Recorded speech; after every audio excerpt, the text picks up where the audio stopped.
Good morning students. जैसा कि आप सभी जानते हैं, लॉकडाउन के कारण विद्यालय शिक्षण बाधित है। इसीलिए आपकी शिक्षा में किसी प्रकार की कोई रुकावट ना आए, इसके लिए ऑनलाइन शिक्षण कार्य किया जा रहा है। और आज के शिक्षण क्लास में साइंस क्लास के अंतर्गत आज हम पढ़ेंगे विज्ञान में बायोलॉजी। और बायोलॉजी का हमारा टॉपिक है टिश्यू, ऊतक। पिछली कक्षाओं में हमने पढ़ा है कि जो हमारे शरीर के अंदर सभी कार्य होते हैं वो एक कोशिका में संपन्न होते हैं। और इसी प्रकार से जो एक सूक्ष्म जीव होता है अमीबा, उसके अंदर ये सभी क्रियाएं भी एक कोशिका में संपन्न होती है। अमीबा जैसा जीव एक कोशिका द्वारा ही गति करता है। भोजन ग्रहण करने की क्रिया उसकी बॉडी सरफेस यानी उसकी सतह से होती है, और उसका पाचन भी कोशिका के अंदर ही होता है। तो ये सभी क्रियाएं एक कोशीय जीव अमीबा में होती है। लेकिन कुछ जीव बहुकोशीय होते हैं जिनमें ये सभी कार्य कोशिकाओं के बड़े बड़े समूहों द्वारा किया जाता है। ये कोशिकाओं के जो विशेष समूह होते हैं ये एक विशेष कार्य को संपन्न करते हैं और उस कार्य को करने में दक्ष होते हैं। जैसे कि अगर हम बात करें, हमारे शरीर के अंदर रुधिर होता है। रुधिर एक तरल संयोजी ऊतक है। तरल संयोजी ऊतक ये हमारे भोजन का एक स्थान से दूसरे स्थान पर परिवहन करता है। ऑक्सीजन और CO2 को हमारी बॉडी में ये ले जाता और लाता है, और इसी के द्वारा ही सभी आवश्यक तत्व एक अंग से दूसरे अंग तक पहुंचते हैं। तो ऊतक की तरह कार्य करता है। अब हम पढ़ेंगे ऊतक क्या है। ऊतक एक ऐसी विशिष्ट कोशिका का समूह होता है जो सभी कोशिकाएं समूह में मिलकर एक कार्य करती है। अतः अब ऊतक के बारे में समझेंगे। ऊतक किसे कहते हैं? कोशिकाओं का ऐसा समूह जो रचना, उत्पत्ति और कार्य में समान होती है, उन्हें ऊतक कहते हैं।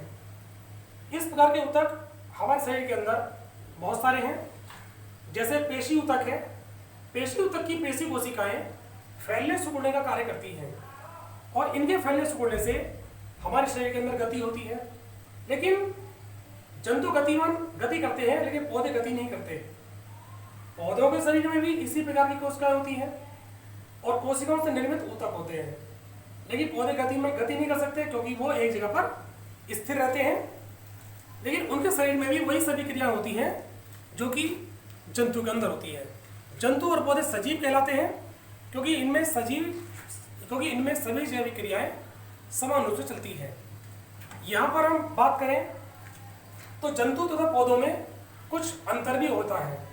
जैसे पौधे अपना भोजन स्वयं बना लेते हैं, जबकि जंतु भोजन के लिए पौधों पर निर्भर होते हैं। पौधों के अंदर भी इसी प्रकार से कोशिकाएं समूह में मिलकर ऊतक का निर्माण करती हैं। लेकिन जंतु तथा पौधे के ऊतकों में कुछ अंतर पाया जाता है। जंतुओं में जो शारीरिक विकास है, जो वृद्धि है, वो एक निश्चित समय तक होती है। कोशिका विभाजन लगातार चलता रहता है, लेकिन शरीर की जो वृद्धि होती है वो एक निश्चित आयु तक होती है। लेकिन पौधों में जो वृद्धि की क्रिया है वो लगातार जीवन पर्यंत चलती रहती है। पौधे में ये वृद्धि होती रहती है और इसके लिए कोई लिमिटेशन नहीं है, कोई आयु का बॉन्डेज नहीं है। आइए बात करते हैं कि पौधों में जो ऊतक पाए जाते हैं वो कितने प्रकार के होते हैं। तो पौधों में पाए जाने वाले ऊतक उनकी विभाजन क्षमता के आधार पर उनको हम कई वर्गों में बांट सकते हैं। तो मुख्य रूप से अगर हम देखें तो जो ऊतक होते हैं वो दो प्रकार के होते हैं। तो यहाँ हम समझेंगे आप ऊतकों के प्रकार।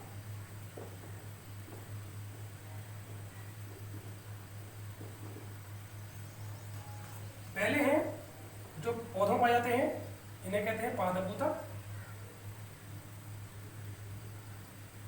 और दूसरे हैं जो जंतु पाए जाते हैं, उन्हें कहते हैं जंतु ऊतक।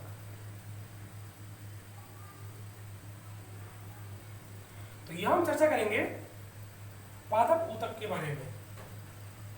पादप ऊतक अपनी विभाजन क्षमता के अनुसार दो प्रकार के होते हैं। जिसमें कि पहला है विभज्योतक,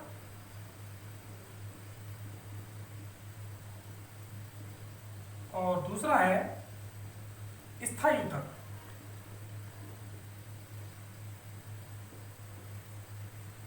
पौधों में पाए जाने वाले ऊतक दो प्रकार के हैं, विभज्योतक और स्थायी ऊतक। विभज्योतक किसे कहते हैं? इस प्रकार के ऊतक पौधे के कुछ विशेष भागों में ही पाए जाते हैं। उन भागों में इनकी कोशिकाएं लगातार विभाजित होती रहती हैं, जिससे पौधे में लगातार वृद्धि होती रहती है और पौधे के वे भाग वृद्धि करते रहते हैं। तो विभज्योतक के स्थान के आधार पर हम विभज्योतक को निम्नलिखित 3 भागों में बांट सकते हैं, जिसमें कि पहला है शीर्षस्थ विभज्योतक। शीर्षस्थ विभज्योतक। दूसरा है अंतर्वेशी विभज्योतक।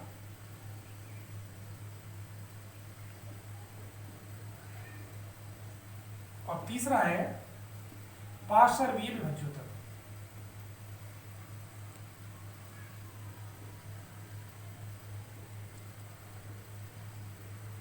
तीन प्रकार के विभज्योतक हैं, जो कि अपनी स्थिति के आधार पर ये कहाँ पाए जाते हैं, उस आधार पर इनको हमने 3 भागों में डिवाइड किया है। तो सबसे पहला पढ़ेंगे हम शीर्षस्थ विभज्योतक। ये मुख्य रूप से पौधे के शीर्ष भागों में पाए जाते हैं, जैसे तने का शीर्ष और जड़ का शीर्ष भाग। इन शीर्ष भागों में ये शीर्षस्थ विभज्योतक पाए जाते हैं। इनकी कोशिकाएं लगातार विभाजित होती रहती हैं, जिसके कारण तने का ऊपरी भाग लगातार वृद्धि करता रहता है और जड़ों में पाए जाने वाले जड़ के शीर्षस्थ विभज्योतक से जड़ें लंबाई में वृद्धि करती है। अगर किसी कारणवश या दुर्घटनावश तने या जड़ का शीर्षस्थ विभज्योतक नष्ट हो जाता है, तो तने की वृद्धि रुक जाती है और जड़ें भी वृद्धि करना बंद कर देती है। तब इस स्थिति में तने के अन्य भागों से, जैसे सपोज करो ये पौधा है और पौधे का ये शीर्ष भाग है,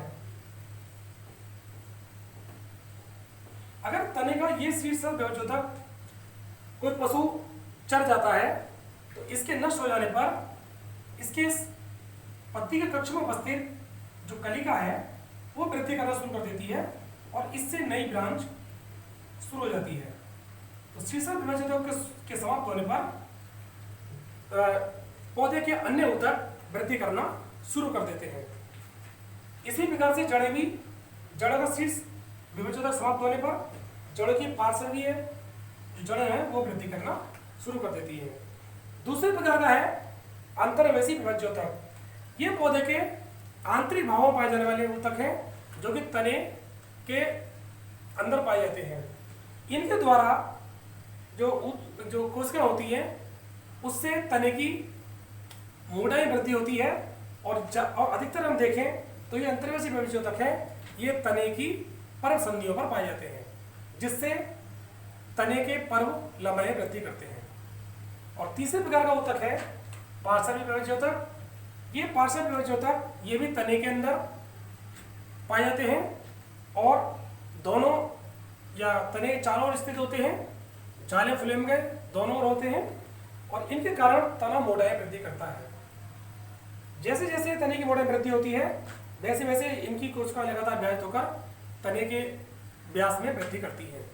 तो ये पार्श्वीय विभज्योतक, पार्श्वीय, अंतर्वेशी और शीर्षस्थ विभज्योतक, इन तीनों के लगातार विभाजन से पौधे लगातार वृद्धि करते हैं। अब हम विभज्योतक के द्वारा पौधे में होने वाली वृद्धि को एक प्रयोग द्वारा समझेंगे। इसके लिए क्या करेंगे, हम 2 कांच के गिलास लेंगे और इनमें ऊपर तक जल भर देंगे।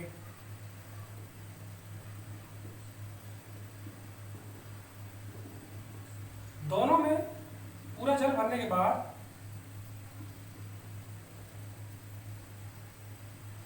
इनके ऊपर हम एक जो हमारे घरों में प्याज होती है उस प्याज को इसके अंदर रख देंगे। दोनों गिलासों के ऊपर हमने प्याज रख दी है और इनको उठाकर अपनी खिड़की के पास रख देंगे। इनका कुछ दिनों तक हम अवलोकन करेंगे। 4-5 दिनों में हम देखेंगे कि इन प्याजों में जड़ें निकलना शुरू हो गई है। हम अपने मीटर पैमाने द्वारा इन जड़ों की लंबाई को नापते रहेंगे कि कितने दिनों में कितनी जड़ों में वृद्धि होती है। अब कुछ दिनों बाद क्या करेंगे, हम एक प्याज के जो जड़ें हैं उनके सीड्स का 1 सेंटीमीटर भाग काट देंगे। सीड्स का 1 सेंटीमीटर भाग काट देंगे और प्याज को उसी गिलास पर रख देंगे। अब 4-5 दिन बाद हम इन दोनों प्याजों का फिर से अवलोकन करेंगे। तो अवलोकन करने पर हम पाते हैं कि जिस प्याज में जड़ें नहीं काटी गई थी उस प्याज की जड़ों में लगातार वृद्धि हो रही है और वो बढ़ रही है, लंबाई में बढ़ रही है। जबकि दूसरी प्याज जिसकी हमने जड़ें काट दी थी उनको देखने पर पता चलता है कि उन प्याज की जड़ों में वृद्धि नहीं हुई है, क्योंकि उन जड़ों के शीर्ष पर उपस्थित जो शीर्षक विभेदक था वो हमने काट कर निकाल दिया था, जिसके कारण जड़ों में वृद्धि नहीं हो पाई। तो इस प्रयोग से ये सिद्ध हो जाता है कि जड़ों के शीर्ष पर पाए जाने वाला शीर्षक विभेदक लगातार उनमें कोश का विभाजन होने से जड़ें लंबाई में वृद्धि करती हैं। तो बच्चों, आज का हमारा टॉपिक टिश्यू, और टिश्यू में हमने पढ़ा आज ऊतक, ऊतक के प्रकार। ऊतक है जंतु ऊतक और पादप ऊतक 2 प्रकार के होते हैं और पादप ऊतकों में शीर्षक विभेदक। तो अब सबको आशा करता हूँ कि आपको ये जो आज का टॉपिक है समझ में आ गया होगा और कल फिर मिलेंगे नेक्स्ट वीडियो में अपने अगले टॉपिक के साथ। धन्यवाद।